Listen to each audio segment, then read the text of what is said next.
Hello everyone, once again I'm Atura Patricia Vivian. Welcome back to my YouTube channel. Yes, once again happy new year. Welcome back to my YouTube channel.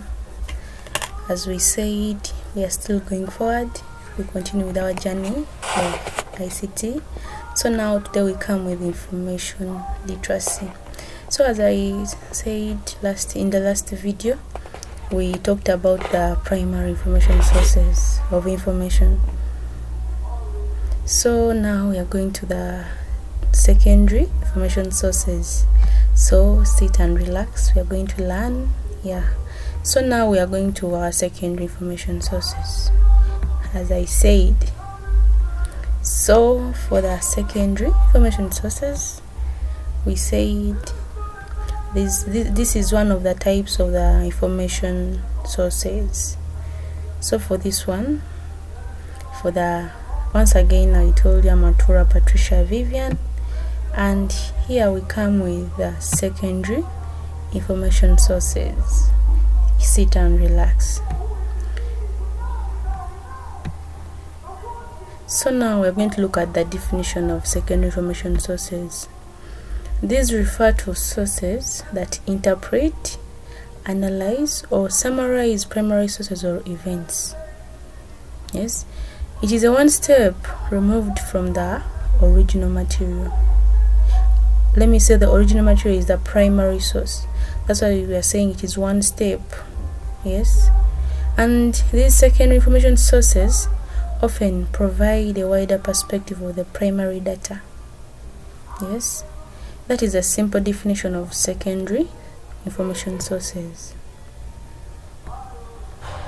So now we have looked at the definition of secondary information sources. So now we proceed with the characteristics. What is that thing that secondary information sources consist of? What are the characteristics of secondary information sources? So we bring to you the characteristics. As we can see, Roman A, they involve interpreting, analyzing, and evaluating primary sources. Yes. So when they talk of interpreting, it means that it involves repeating, like interpretation. So and analyzing, it is like critically looking at something. Yes. So another point is that secondary information sources summarize information, often to explain a context, to connect various primary sources. Summarizing is like having a newspaper. You try to summarize to make the information simpler and easier to read. So that's what we are talking about, summarizing information. Remember, for primary sources, they are raw, they're unfiltered. So for secondary information sources, they are summarized. Yes, they summarize information, often to explain a context, to connect various primary sources. Another point is that they offer opinions based on evidence that may be drawn from primary sources. Remember, in primary sources we said that the source itself, the source of the information itself, is the evidence. So here we look at they have said that they offer opinions based on evidence that may be drawn from primary sources. Of course, it's obvious that for primary sources, evidence is there, it's going to be there. So these ones, they offer opinions, they base on that evidence to offer opinions, maybe for some information. Those are some of the characteristics of secondary information sources. So now we have talked about the definition, the characteristics. So now we bring in the examples. What are those examples of secondary information sources? Number one, we have books. We all know that books are summarized. They don't bring in everything like in primary sources to bring in unfiltered information. They always have to first summarize, then they see what is needed and leave out what is not necessary. So now we have books, for example, the history books talking about things of long ago. Then the biographics, those ones they talk about the biography of people. That is it for books. Then example number 2, we have the journal articles.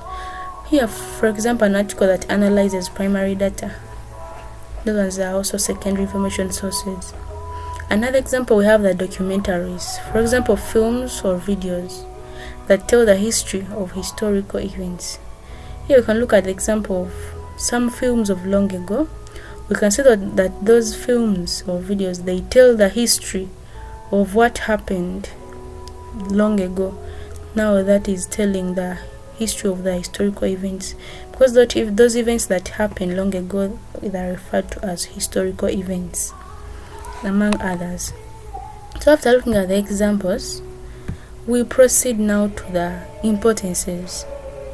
We have seen the definition, we have come across the characteristics, we have seen the examples, but now what are the importances of those examples of secondary information sources you have seen?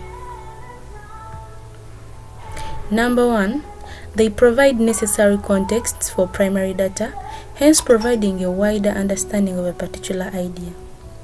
They provide necessary context. We have said necessary because in primary the information is going to be raw, it's going to be unfiltered, but for secondary they're going to summarize, to pick out what is necessary, what is needed. That's why they're saying they provide necessary context for primary data, hence providing a wider understanding of a particular idea. Number 2, they also help researchers make sense of primary materials by providing expert comparative analysis. This point only applies to researchers, because the researchers are the ones that are going to look at the primary materials, primary sources, then they're going to analyze those sources to come up with what they're looking for, to make sense, to see sense in what they're looking for. So that is it. Another point is that they help situate specific events within larger societal, cultural, and historical frameworks, among others. These are some of the importances of secondary information sources. Thank you for viewing, thank you for watching. Continue subscribing, continue liking and sharing my videos.